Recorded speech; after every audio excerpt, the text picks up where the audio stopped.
तो साकिब रशीद साहब, अब ये जो इकदाम उनकी तरफ से किया गया और जो हमने आगे से रिस्पांस किया है, इसके बाद अब आगे क्या होगा पाकिस्तान? क्योंकि अब पाकिस्तान ने इसको किसी ना किसी फोरम पे उठाना है, वर्ल्ड बैंक इसका सालिस है, तो पाकिस्तान क्या करेगा? एक तो ये सब कुछ कर दिया जो उन्होंने इकदाम किए और हमने भी किया, तो अब पाकिस्तान इसके बाद क्या करेगा आगे?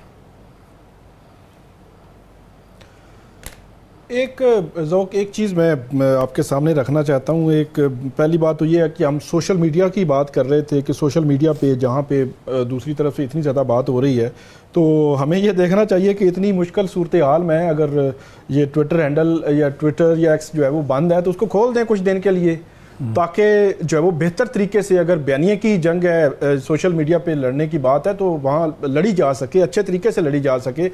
एक ट्वीट मैं आपके सामने रखता हूँ, ये कांग्रेस की है, वहाँ इंडिया में उनकी ट्विटर हैंडल है एक, वो सवाल उठा रहे हैं कि लाइन ऑफ कंट्रोल से पहलगाम 200 किलोमीटर है, तो 200 किलोमीटर जो है वो आप लाइन ऑफ कंट्रोल, वो अलेज कर रहे हैं ना, भारत अलेज कर रहा है कि लाइन ऑफ कंट्रोल के इधर से लोग गए हैं, तो वही सवाल उठा रहे हैं कि 200 किलोमीटर लोग गए, उनके पास बंदूकें थीं, गन्ने थीं, वो गए, इतने लोगों को मार के वापस चले गए, आपको पता ही नहीं, आपकी सिक्योरिटी एजेंसीज किधर हैं, आपके जो वहाँ पे लोग हैं, इतनी फौज आपने रखी हुई है, कहाँ पे हैं? तो इट मीन कि भारत के अंदर से सवालात उठ रहे हैं और भारत उसको, जो मोदी हुकूमत है, उसको जब छुपाने की कोशिश कर रहा है। तो जो सोशल मीडिया का इस्तेमाल है उस पर जब वो कम से कम गवर्नमेंट को मेरे ख्याल में खोल देना चाहिए। अब इस चीज़ को कुछ दिनों के लिए ही खोल दें, क्योंकि इस ऐसी सूरत हाल जो है वो बनी हुई है। जो आपने बात की कि फ्यूचर में क्या करना चाहिए, एक तो जो कौमी यकजहती की हमने बात हो रही थी यहाँ पे, वो बहुत ज़रूरी है, और मैं ये समझता हूँ ये वो वाक़या है जहाँ पे एक हमें यकजहती नज़र भी आई है। छोटी मोटी चीज़ें लगी रहती हैं, कुछ लोग बातें करते रहते हैं, ओवरऑल जो पॉलिटिकल पार्टीज़ हैं, सबसे ज़्यादा क्रिटिसिज्म पीटीआई पर होता है कि वो जो है वो ऐसे इश्यूज़ पे जो कौमी सलामती से मुतल्लिका इश्यूज़ हैं उनमें साइड पे खड़े हो जाते हैं। उन्होंने बात की है अपनी, लेकिन वो जो एक 1 पॉइंट एजेंडा, एक जो बयानिया है वो ये है कि हम मुल्क के सिक्योरिटी इदारों के, फोर्सेस के, उनके शाना बिशाना खड़े हैं, और भारत को अगर उनकी जानिब से कुछ भी किया जाता है तो भरपूर जवाब देना चाहिए। ये बयान बैरिस्टर गौहर, सलमान अकरम राजा, उनके आज जो है वो कौमी असम्बली के फोरम पर भी उन्होंने दिया है, तो वो मेरे ख्याल में एक पॉजिटिव साइड है कि सब जो है वो एक ही बयानियां लेके जो है चल रहे हैं। अब पाकिस्तान को आगे क्या करना चाहिए, मेरा ये ख्याल है कि जो कल एलामिया आया, कल जो जवाब आया, वो भारत ने जो कुछ कहा था उससे ज़्यादा जो है वो जवाब है।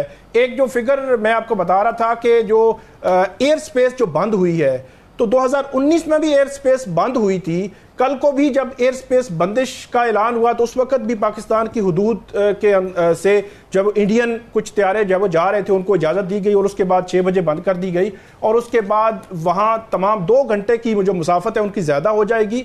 तो तकरीबन दिल्ली एयरपोर्ट, एयर इंडिया, उनकी 300 हफ्तावार जो परवाज़ें हैं वो इससे मुतासर होंगी, जो यूरोप, शमाली अमेरिका या जो गल्फ़ के मुख्तलिफ ममालिक में जाती हैं, 300 से ज़्यादा। और इसके अलावा तकरीबन $8 करोड़ से ज़ायद का नुकसान उस वक्त 2019 की मैं बात कर रहा हूँ, उस वक्त उनको हुआ था कि जब पाकिस्तान की स्पेस जब बंद कर दी गई थी, तो ये बहुत बड़ा नुकसान है। अब पाकिस्तान की नेक्स्ट जो प्लानिंग है वो आलमी अदालत में जाना, आलमी फोरम्स पे जाना। मेरा ये ख्याल है कि बहुत जल्दी पाकिस्तान इस हवाले से कोई नहीं जाएंगे। वो सिचुएशन को देखकर फौरी तौर पर, जब हमने पिछले सेगमेंट में बात की थी कि फौरी तौर पर उसकी जो सिंध ताश मुआहदा उसने मुअत्तल किया है, उसका अमल दरामद हमें उसको एक्टिवली नज़र नहीं आएगा, लेकिन आलमी अदालत में पाकिस्तान जा सकता है और हमारा केस बहुत मजबूत है। एक ब्रेक की तरफ चलते हैं, ब्रेक के बाद आएंगे तो वक्त है, लेकिन पाकिस्तान के पास क्या ऑप्शंस हैं इस पर हम बात करेंगे। Stay with us.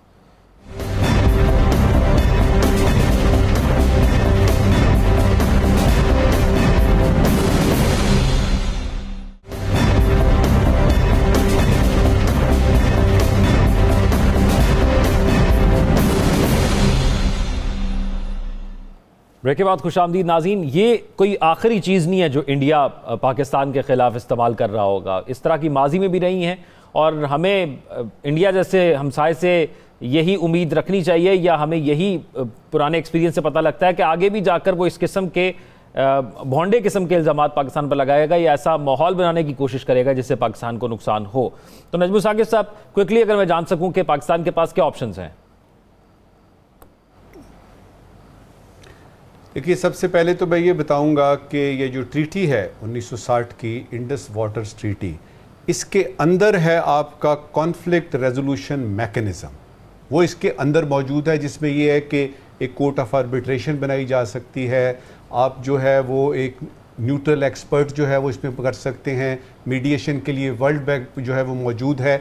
तो एक तो इसके अंदर है ये जो बातें होती है ना जी कि ICJ में जाएंगे, इंटरनेशनल कोर्ट ऑफ जस्टिस, ये ट्रीटी बात इसके बारे में बिल्कुल नहीं करती, ना ही यानी इसके बारे में ये है कि जी आप उसके पास जाएंगे यूनाइटेड नेशन सिक्योरिटी काउंसिल में। लेकिन ये दोनों ऑप्शंस हम कर सकते हैं अगर वो वाकई इसको रिवोक करता है या यानी पता लगता है जी ये ट्रीटी बिल्कुल वो ख़त्म करने पे तुल गए हैं। ये तो आपकी है कानूनी। सिफारती भी आपकी है, आप अपने दोस्तों के साथ बात कर सकते हैं, आपके जो गुड ऑफिस हैं चाइना में ख़ास तौर पे, अमेरिका से, और ऑलरेडी उधर से यूनाइटेड नेशन से तो कल आ गया, बयान आ गया कि रेस्ट्रेंट जाहिर करें।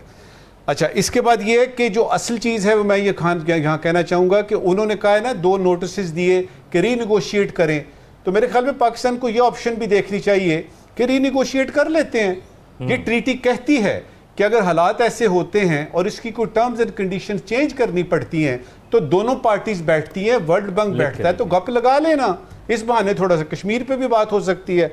आखिरी बात है, पॉलिसी ऑप्शंस हैं आपके पास। देखिए, ये बात आज हुई है, ये बरसों से हो रही है, ये आइंदा भी होगी। आप अपने पानी का बंदोबस्त क्यों नहीं करते? आप डैम क्यों नहीं बनाते?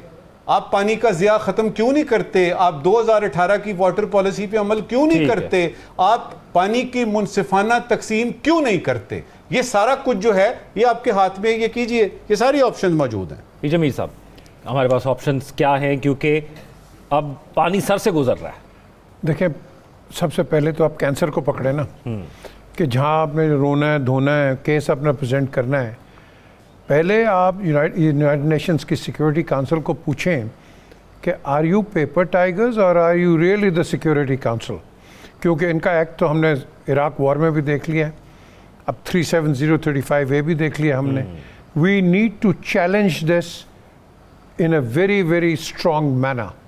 जब तक हम ये नहीं करेंगे आप फिर ये रोनते जाएंगे।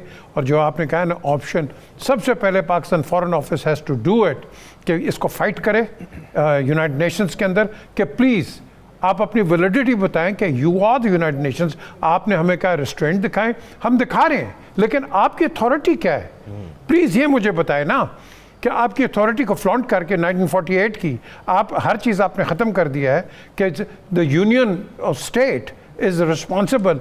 वो पावर लेके जो कि अंग्रेज़ ने भी नहीं लिया था, उसके पास भी ये जो सब्जेक्ट थे वो कॉलोनियल सब्जेक्ट नहीं थे, वो कश्मीर के सब्जेक्ट स्टेट सब्जेक्ट्स थे वो, तो आपने वो भी उनसे ले लिया। सो प्लीज़ इसको आप रिव्यू करें, और मैं समझता हूँ Pakistan has to pursue it.